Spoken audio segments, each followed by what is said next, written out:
नमस्कार मित्रांनो, ride with रुपेशच्या नवीन व्हिडिओमध्ये तुम्हा सर्वांचं स्वागत आहे। सुप्रभात मित्रांनो, आज आपण जाणार आहोत विजयदुर्ग किल्ल्यावरती आणि माझ्यासोबत आहे मयुरेश, मॅडी। तर मॅडी आणि मी चाललो आहे आणि ही आपली आहे बेबी जीएस सोबत आपण विजयदुर्ग किल्ला एक्सप्लोर करण्यासाठी चाललो आहे। सकाळचे 10 वाजलेत आणि आम्ही दोघं भेटलो आहे। आता त्याच्या गावी मी आलो आहे, त्याला पिकअप करतो आहे आणि तिथून सरळ विजयदुर्ग किल्ल्यावरती चाललो। सकाळी चहा नाश्ता करून मी आणि मयुरेश विजयदुर्गसाठी निघालो। विजयदुर्गसोबतच जवळच राहणाऱ्या माझ्या मावशीकडे देखील आंब्यांसाठी जायचं असं आमचं ठरलं। मित्रांनो, विजयदुर्गसाठी आम्ही मुंबई गोवा महामार्गावरील तरळमध्ये राईड घेतला। मित्रांनो, इथे आम्ही विजयदुर्गला चाललो आहे आणि तुम्ही बघताय माझ्या मागे हे बघा, आंबे पडले आहेत, रोडवर आहेत। एक घे, पकड। अजून एक आहे।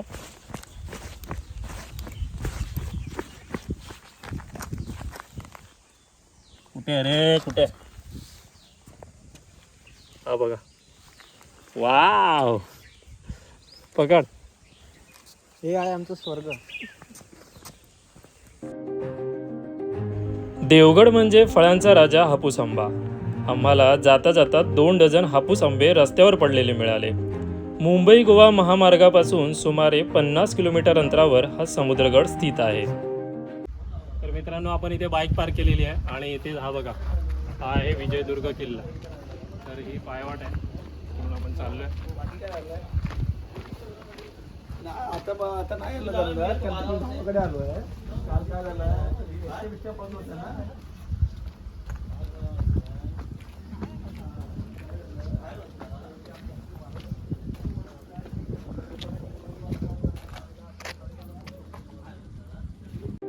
मित्रांनो, आत एंट्री करताच तुम्हाला भारताचा तिरंगा उंचावर फडकताना दिसतो आणि उजवीकडे जीवीचा दरवाजा।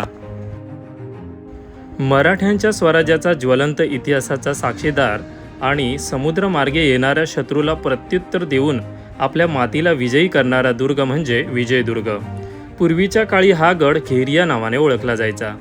या किल्ल्याचं बांधकाम 11व्या शतकाच्या अखेरीस शिलाहार घराण्यातला राजा भोज याने केलं। पुढच्या काही काळात हा गड देवगिरीच्या यादवांकडे, त्यानंतर विजयनगरच्या राजाकडे आणि नंतर बहामई सल्तनत आणि विजापुरांकडे होता। मराठ्यांच्या स्वराज्याच्या विस्ताराची दूरदृष्टी पाहणाऱ्या छत्रपती शिवाजी महाराजांनी आदिलशाहीच्या मुठीत असलेला हा गड इसवी सन 1653 मध्ये जिंकून घेतला आणि विजयाचे प्रतीक म्हणून या गडाचे नाव विजयदुर्ग असे ठेवले। तिन्ही बाजूने समुद्राने घेरलेला असल्यामुळे विजयदुर्ग महाराजांच्या आरमार सैन्यासाठी खूप महत्त्वाचा होता। विजयदुर्ग स्वराज्यात सामील झाल्यानंतर त्याचा पार कायापालट झाला। सुरुवातीला 5 एकरमध्ये सामावलेला हा गड कालांतराने 17 एकरमध्ये विस्तारित करण्यात आला।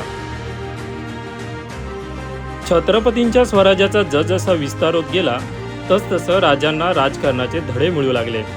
सागर किनारपट्टीवर हुकूमत आणि व्यापार करायचा असेल तर आपलं स्वतःचं आरमार हवं हे महाराजांनी जाणलं होतं आणि म्हणून आपल्या स्वराज्याचं पहिलं व्यापारी सागरी बंदर त्यांनी विजयदुर्गावर साकारलं।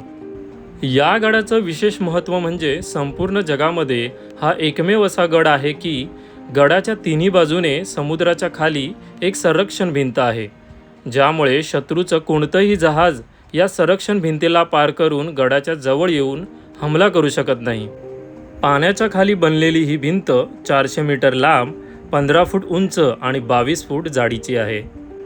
1718 साली चार्ल्स ब्राउन या इंग्रज अधिकाऱ्याने या गडावर पहिला हल्ला केला। त्यात इंग्रजांना 200 माणसे गमावून पराभव पत्करावा लागला। पुढे 1720 मध्ये चार्ल्स ब्राउनने पुन्हा विजयदुर्ग मोहीम काढली। तेव्हाही किल्लेदार रुद्राजी अनंताने इंग्रजांना पुन्हा एकदा शिकस्त दिली, परंतु पुढे 1756 साली हा गड इंग्रजांच्या ताब्यात गेला आणि तो दिवस महाराष्ट्राच्या इतिहासातला एक काळा दिवस ठरला।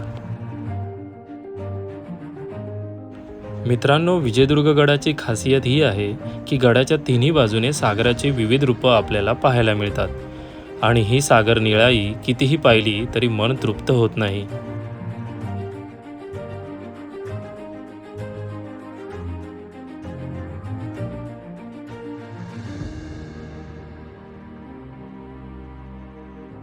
मित्रांनो, विजयदुर्ग गडावर तुम्हाला विविध इतिहासाला साक्षी देणाऱ्या वास्तू पाहायला मिळतात. त्यात जीवीचा दरवाजा, खुबलक बुरुज, खलबतखाना, भुयारी मार्ग, दारुगोळ्याचे कोठार, गोमुखी दरवाजा, कान्होजी आंग्रे दरबार, तीन पदरी भक्कम बुरुज आणि मारुतीचे मंदिर. मित्रांनो, या साईडला बीच आहे आणि ही तटबंदी आहे. इकडे बघतोय ही तटबंदी आहे आणि इकडे याच्या बाजूलाच एक भुयारी मार्ग सोडलेला आहे. तर त्या मार्गाने आपण चाललो.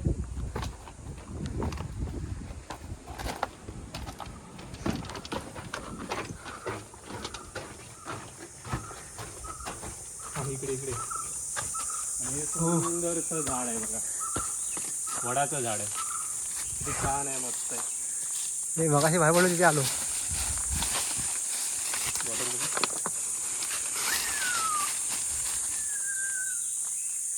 लहानपणी असं खेळायचो आम्ही, झोपाळा माझ्या पारंब्या आहेत त्याच्यावरती.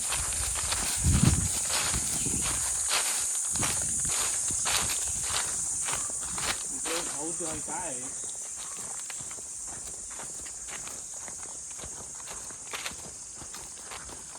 पाण्याची टाकी आहे, पाण्याची टाकी.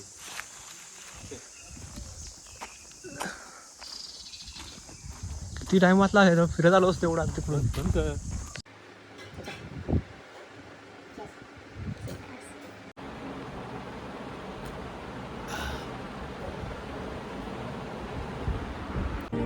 पूर्ण गड फिरून आम्ही थोडं थकलो आणि त्यात दुपारची वेळ. मग काय, जवळच असलेल्या दुकानात कोकम सरबत पिऊन आम्ही मावशीच्या घरी जायला निघालो. मित्रांनो, इथे काजूचं झाड आहे आणि काजूच्या बिया खाली पडलेल्या आहेत बघा. एक याच्यावरून गाडी गेली आहे, चेंदा मेंदा झालाय त्याचा. 2 3 4 5. काजूची बोंड एवढे काजू भेटलेत आम्हाला. अजून पण असतील, पण बऱ्याच काजूंवरती काय केलंय, गाडी गेली आहे.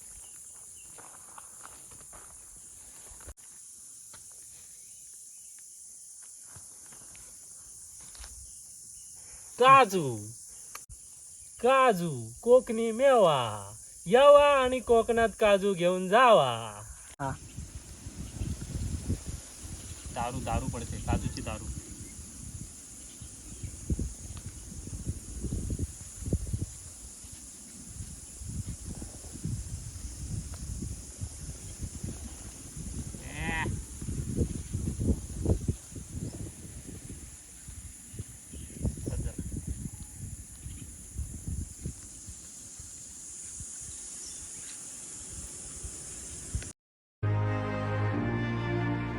मित्रांनो, आमराईच्या या गर्द रस्त्यावरून ड्राईव्ह करत आम्ही मावशीच्या घरी पोचलो. मावशीच्या घरी गेल्यानंतर आम्ही तृप्त जेवलो, आराम केला आणि मग आंब्याच्या पेट्या आणि काजू घेऊन परत घरी जायला निघालो.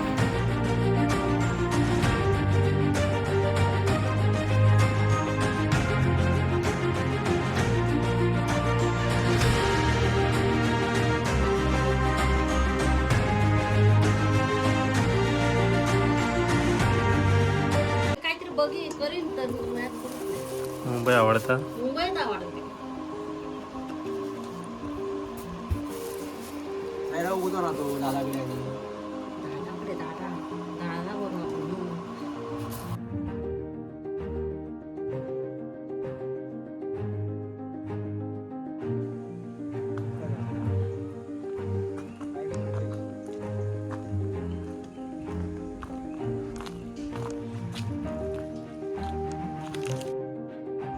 वेळेअभावी आम्हाला देवगड बीच या व्हिडिओमध्ये कव्हर करता आलं नाही, पण परत कोकण राईड केल्यास आम्ही ते ठिकाण देखील एक्सप्लोअर करण्याचा प्रयत्न नक्की करू. तर मित्रांनो, आजचा दिवस संपलेला आहे आणि आता आपण देवगडवरून 2 हापूस आंब्याच्या पेट्या आणलेल्या आहेत.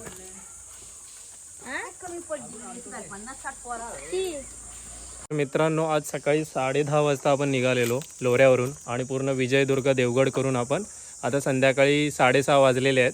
तर संध्याकाळी 6:30 वाजता आपण वापस घरी आलेलो आहोत आणि आता येताना आपण आंब्याच्या 2 पेट्या आणलेल्या आहेत. हे एक पेटी, ही एक पेटी आहे. खायला या सगळ्यांनी, खायला या सर्वांनी, आंब्याचा स्वाद घ्या. हां बस. मित्रांनो, व्हिडिओ आवडला असेल तर व्हिडिओला लाईक करा, शेअर करा आणि कमेंट देखील करा. आणि चॅनलला सबस्क्राईब करायला विसरू नका. असेच नवनवीन ट्रॅव्हल आणि बाईक राईड व्हिडिओ मी तुमच्यापर्यंत घेऊन येत राहीन. आणि हो, बेल आयकॉनला प्रेस करायला विसरू नका. भेटूया पुढच्या व्हिडिओमध्ये. धन्यवाद आणि जय श्रीराम.